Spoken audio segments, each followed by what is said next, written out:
दबाव की राजनीति की नीतीश कुमार की एक कड़ी है जो हम लोग ऐसा महसूस करते हैं, समझते हैं। वार्तालाप क्या हुई, बहाना भले ही है कि जातीय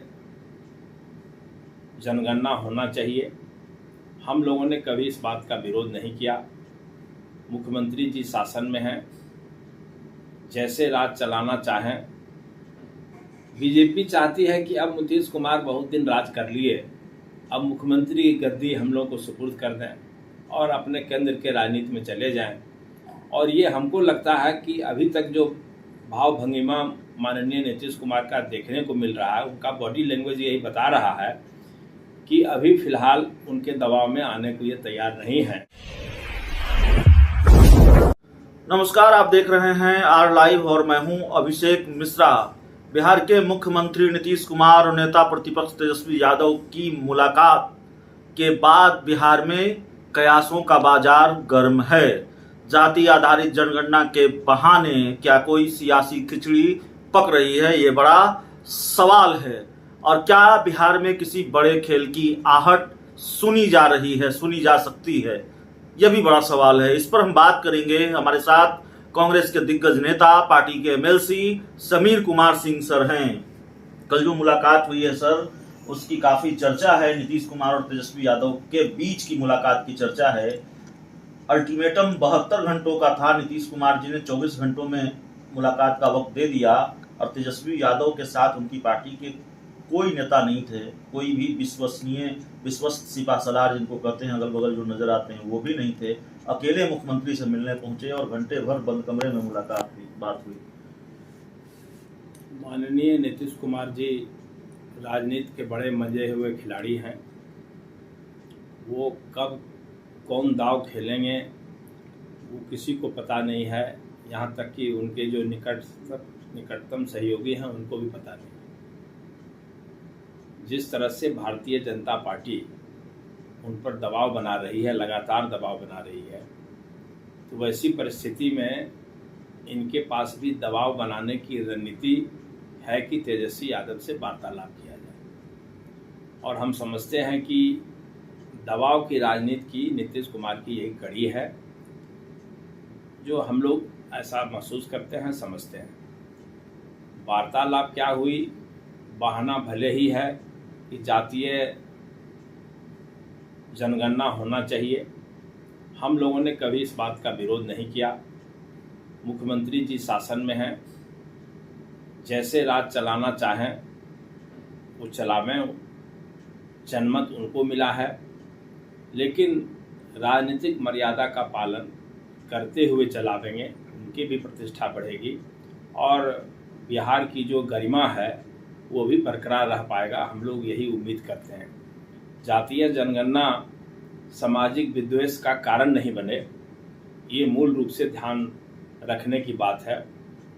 कोई भी कार्यक्रम से अगर राजनीतिक विद्वेष और आम लोगों में विद्वेष की भावना पनपती है तो हम समझते हैं कि ये कहीं न कहीं शासन का फेल्योर है।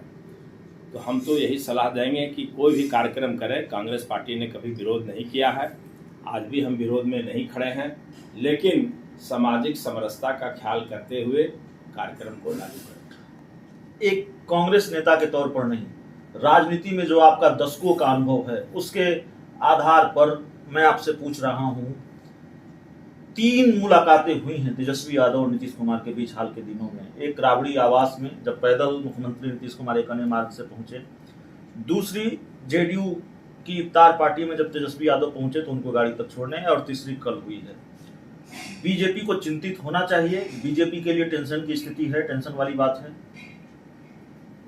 बीजेपी को टेंशन, बीजेपी ने ही तो दबाव बनाया था जिसके जवाब में ये सब कार्यक्रम चल रहा है। बीजेपी चाहती है कि अब नीतीश कुमार बहुत दिन राज कर लिए, अब मुख्यमंत्री की गद्दी हम लोग को सुपुर्द कर दें और अपने केंद्र के राजनीति में चले जाएं।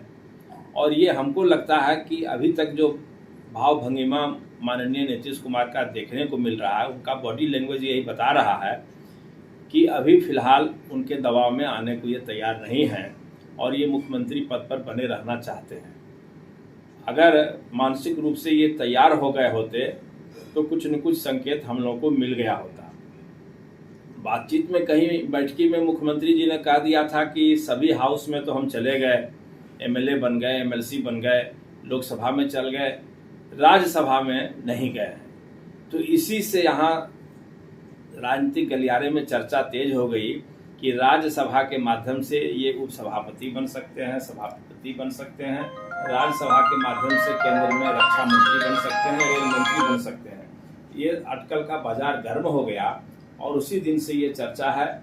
लेकिन ये सच है कि भारतीय जनता पार्टी में जो अंतःपुर से हमको खबर मिल रही है, उसमें भारतीय जनता पार्टी किसी भी कीमत पर अब मुख्यमंत्री पद चाहती है। भारतीय जनता पार्टी किसी भी कीमत पर अब मुख्यमंत्री चाहती है।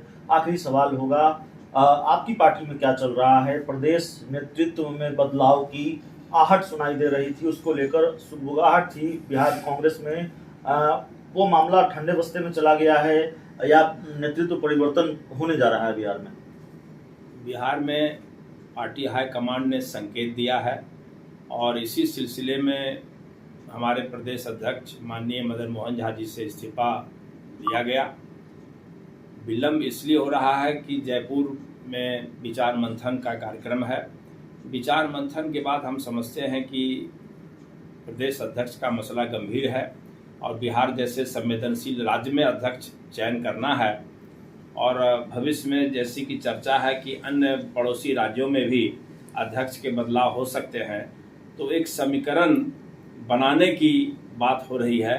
अब ये देखना है कि कितने समय में निर्णय होता है, लेकिन निर्णय तो होना ही है और जो भी समय लग रहा हो, लेकिन यहाँ बिहार में परिवर्तन होने जा रहा है। तो बिहार में नेतृत्व परिवर्तन होने जा रहा है। कांग्रेस को नया अध्यक्ष मिलेगा जयपुर के चिंतन शिविर के बाद। और बिहार के मुख्यमंत्री नीतीश कुमार क्या किसी खेल की स्क्रिप्ट पर काम कर रहे हैं?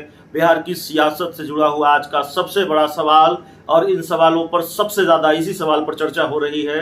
हमने भी इसको समझने की कोशिश की कांग्रेस के कद्दावर नेता समीर कुमार सिंह के जरिए। उम्मीद है आपको ये इंटरव्यू पसंद आया होगा।